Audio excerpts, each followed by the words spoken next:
Hi guys! Eto, day off ko, kaya naisipan namin na aking baby magluto ng Bicol Express. So, dalawa kami nagluto, tinuruan ko siya, ayan, lagan ng green chili, and halo-halo, tapos nilagyan ng pampaanghang, ayan, haluin ulit, then nilagyan na niya ng gata, ginisa muna niya yung bawang sibuyas, luya, and yung baboy, and then gata.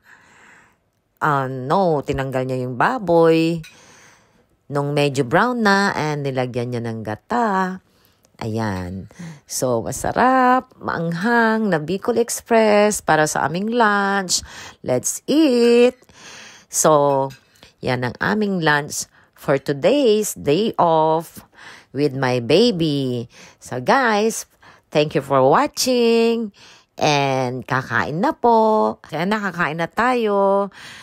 Nag-start na. Mag-table plating na. And it's our day off with my baby. Eating lunch.